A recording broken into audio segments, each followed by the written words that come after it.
గ్రామ వార్డు సచివాలయ వ్యవస్థపై బాబు మార్క్ డిసిషన్స్. వ్యవస్థ అధికారం పార్టీ చెప్పు చేతుల్లో ఉండకూడదు. పవర్లో ఉన్న పార్టీ చెప్పినట్లు కాకుండా అధికారులు వ్యవస్థ ప్రజల కోసం తన పని తాను చేసుకుపోవాలంటున్నారు ఏపీ సీఎం చంద్రబాబు. అందుకే వైసీపీ హయాంలో గ్రామ వార్డు సచివాలయాల్లో అడ్డగోలుగా నియమించిన ఉద్యోగుల విషయంలో ప్రక్షాళనకు ప్లాన్ వేస్తున్నారు. ఉద్యోగుల షెఫ్లింగ్ మీద దృష్టి పెట్టారు. జనాభాకు అనుగుణంగా ఉద్యోగులు ఉండాలి, కానీ ఇష్టం వచ్చినట్లు ఎంప్లాయీస్ను పెట్టి జీతాలు చెల్లించుకుంటూ పోతే ఏం లాభమని అధికారులను ప్రశ్నించారు బాబు. అందుకే గ్రామ వార్డు సచివాలయ ఉద్యోగులను రేషనలైజేషన్ చేయాలని నిర్ణయించారట. ప్రస్తుతం గ్రామ వార్డు సచివాలయాల్లో కొన్ని చోట్ల ఎక్కువ సిబ్బంది ఉండగా మరికొన్ని చోట్ల తక్కువగా ఉన్నారు. అందుకే multipurpose functionaries, technical functionaries, aspirational సెక్రటరీలుగా సచివాలయ ఉద్యోగులను 3 కేటగిరీలుగా విభజించాలని డిసైడ్ అయ్యారట.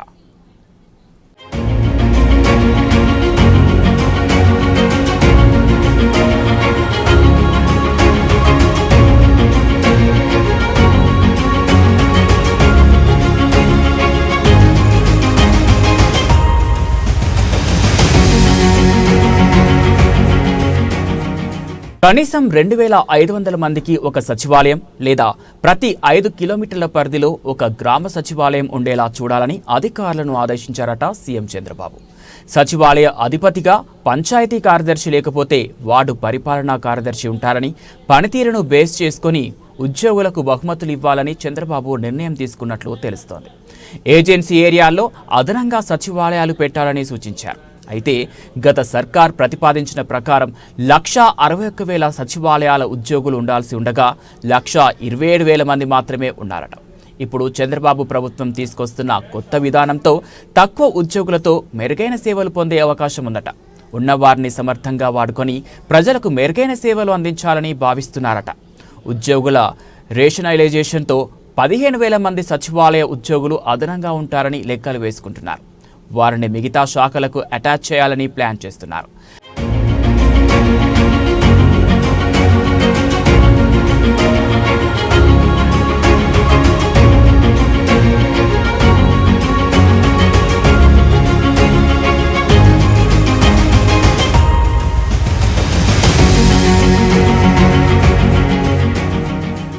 రెండు 2,500 జనాభాలోపు ఉంటే 2 మల్టీపర్పస్ ఫంక్షనరీస్, 4 టెక్నికల్ ఫంక్షనరీస్ అందుబాటులో ఉండేలా ప్లాన్ చేస్తున్నారు.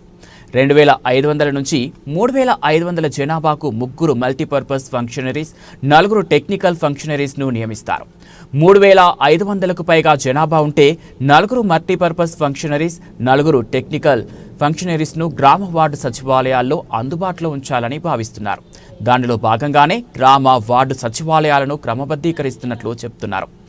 2,500 లోపు జనాభా వరకు ఒక తరహా సచివాలయం, 2,500 నుంచి 5,000 జనాభా వరకు ఒక తరహా, 5,000 పైబడిన వాటిని మరో జాబితాలోకి తెచ్చి అందుకు అనుగుణంగా ఉద్యోగుల సర్దుబాటు చేస్తామంటున్నారు. చిత్తూరు జిల్లాను పైలట్ ప్రాజెక్టు కింద తీసుకుంటే అక్కడ అవసరానికి మించి వ్యవసాయ శాఖలో ఎక్కువ ఉద్యోగులు ఉన్నారట.